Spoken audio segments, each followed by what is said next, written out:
This is Welsh ASMR 82. Hey, how you doing? Ahlan wa sahlan.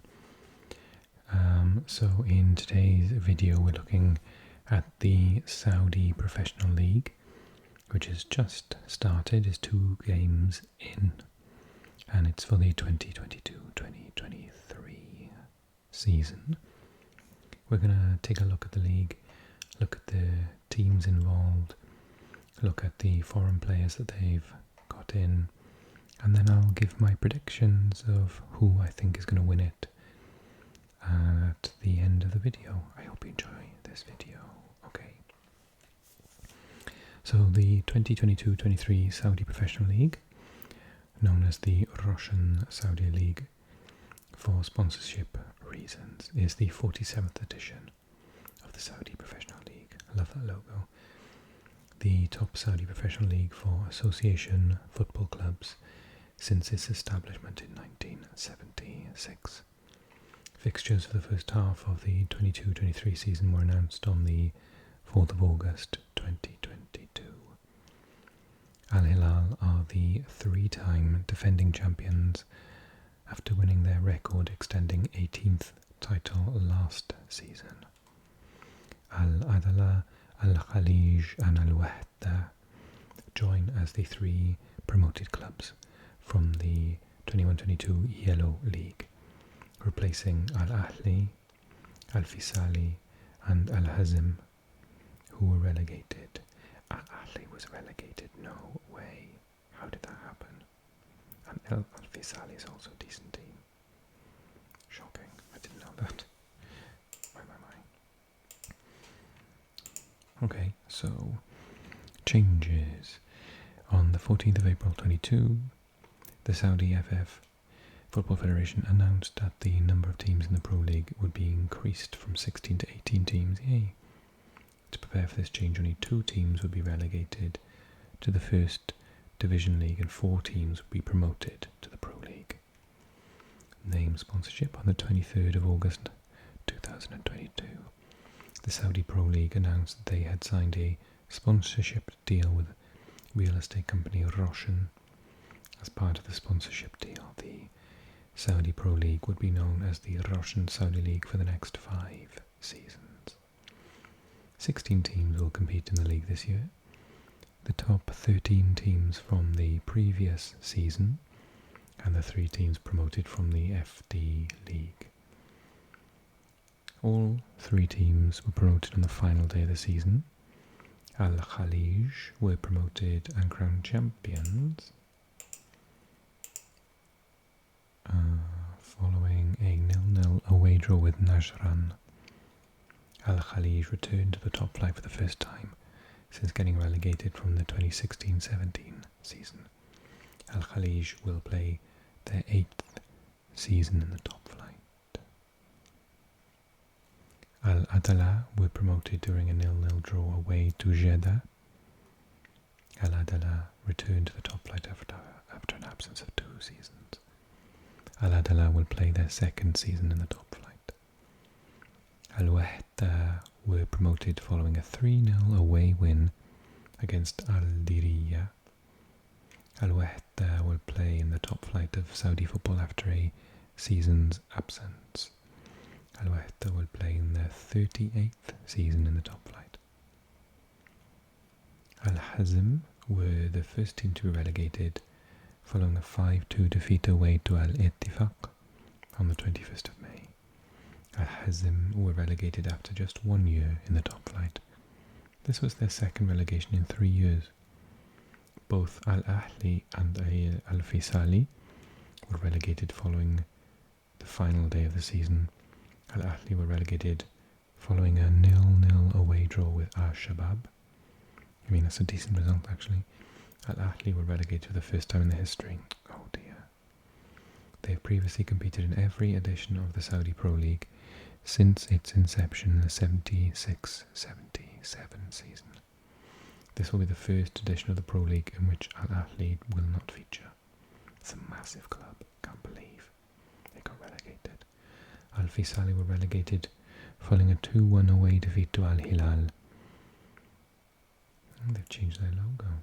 Al Fisali were relegated after 12 consecutive seasons in the top flight. And at least once they were in the Asian Champions League as well, weren't they? Okay, stadia. So Abha is in the Prince Sultan bin Abdul Aziz Stadium with 20,000 capacity. Al-Adala with 26,000 will be in the Prince Abdullah bin Jalawi Stadium. Al-Batin are in the Al-Batin Club Stadium with tiny 6,000, is the smallest in the league. Al-Ittifaq will be in the Prince Mohammed bin Fahd Stadium, 35,000 capacity. Al-Fateh are in the Prince Abdullah bin Jalawi Stadium as well, 26,000. In Al-Hassa. Al-Fayha are in the Al-Majama Sports City, second smallest with 7,000 capacity. Then you've got Al-Hilal, of course, in Riyadh. They will play either or both the King Fahd International Stadium or the Prince Faisal bin Fahd Stadium, which has 22,500, but the King Fahd has 62,685. Then we've got Al-Ittihad in Jeddah in the King Abdullah Sports City Stadium, 62,346. Huge stadium. Al-Khalij with 10,000 in the capacity of Al-Khalij Club Stadium. Al-Nasser in Riyadh as well as the, how do you pronounce it, Mosul Park, which is 25,000 custom built for their home stadium. It's lovely actually, their stadium. Al-Raid in Buraida in the King Abdullah Sports City Stadium, 20,000, 25,000. Al-Shabab, same as Al-Hilal, will share between the King Fahd and the Prince Faisal bin Fahd. Al-Ta'un in Buraida will also use the King Abdullah Sports City Stadium with 25,000. At-Tai in Ha'il will be in the Prince Abdulaziz bin Musa'id Stadium with 12,000. Al-Wahda in Mecca will be at the King Abdul Aziz Stadium, which has a big capacity, 38,000. And lastly, Tamak from Khamis Mushait will be in the Prince Sultan bin Abdulaziz Stadium in Abha with 20,000 capacity. Managers at the start of the season are Sven van der Broek of Abha, Yosef Al-Manai of Al-Adala, Alain Horvat of Al-Batin, Patrice Carteon of Al-Ittifaq, Yorios Donis of Al-Fateh, Vuk Rashovic of Al-Fayha, Ramon Diaz of Al-Hilal, Nuno Espiritu Santo in Al-Ittihad, Pedro Emanuel in Al-Khalij, Judi Garcia in Al-Nasr, Marius Shumudike in Al-Raid, Vicente Moreno in Al-Shabab, Pericles Chamusca in Al-Tawun, Pepa and Al-Tai, Bruno Akrapovic in Al-Wehda, and Krešimir Rezic in Tamak.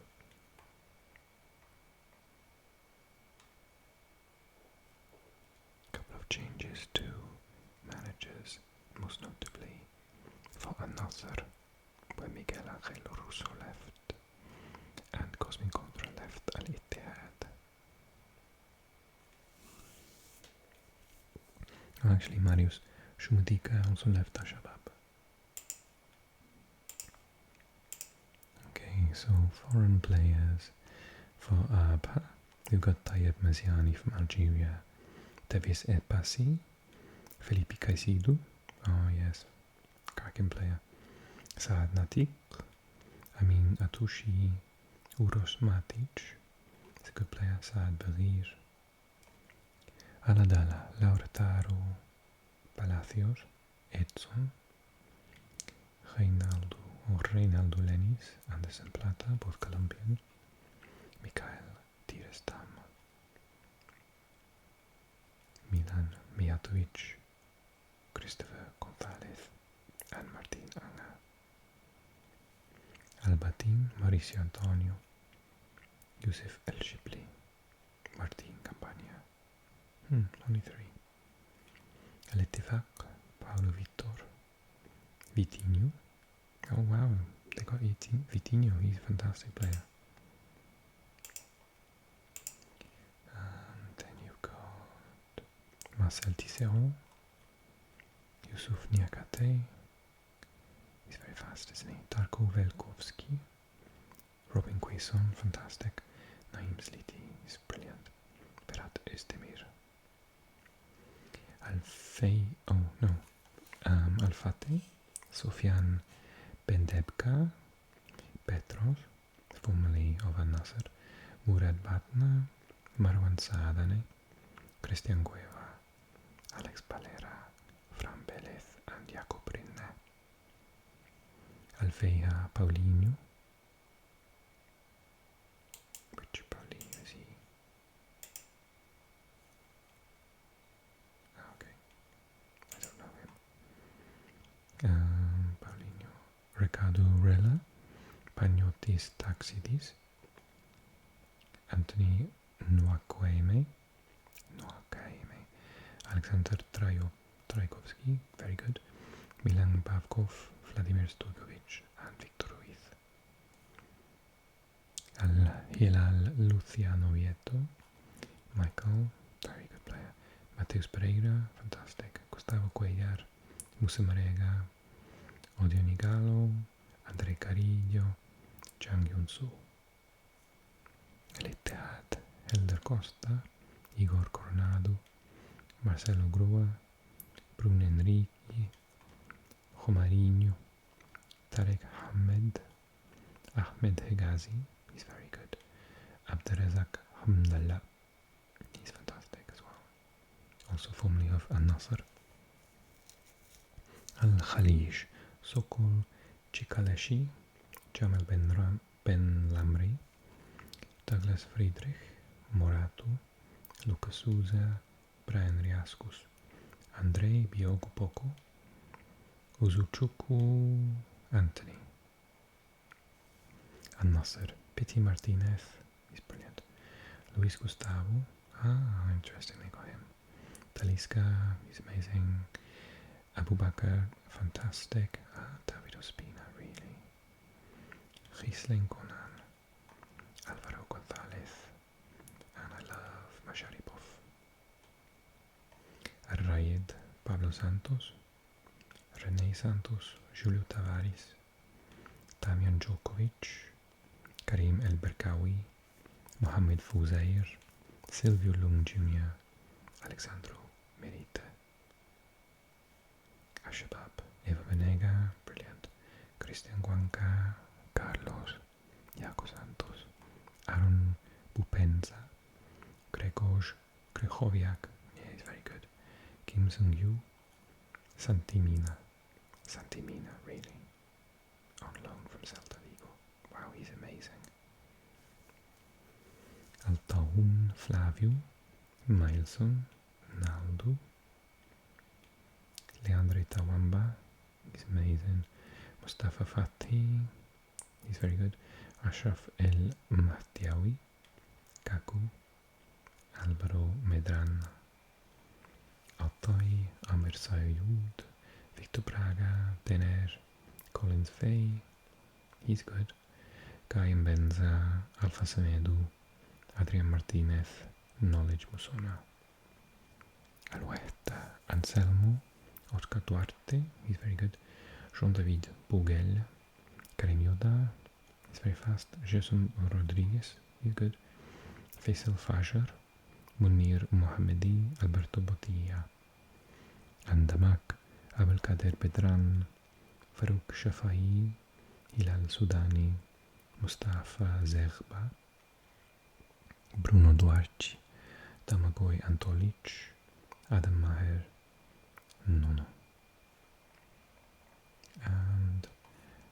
Unsurprisingly, Al-Shabaab are doing really well.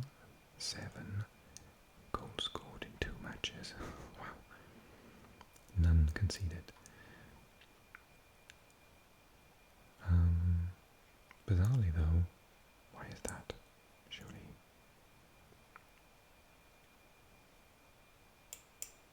Surely Al-Hilal should be top because they play 3 and 1-3. And At-Taun are up there. On the bottom, Al-Batin, Al-Adaila. Al-Nasr.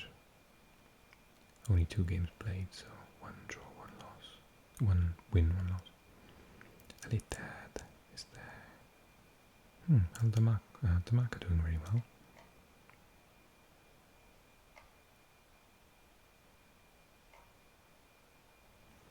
Awesome. Okay, so I predict, I think it could be Al-Shabaab's year. It's probably either going to be Al-Shabaab or Al-Hilal, although I think that Al-Nasr have recruited really, really well. They've got some excellent players, so their foreigners might see them over the line. In terms of going down, I think it probably will be one of the newer teams. Al-Adaila, Al-Batin, maybe Al-Tai, although they started very well, might go down as well. I don't think Al-Wahda will go down. They seem to have a decent amount of money. Awesome. Okay, I hope you enjoyed the video. Drop me a comment, tell me if you agree, tell me who's playing really well at the minute and who to look out for. And I'll see you again really soon.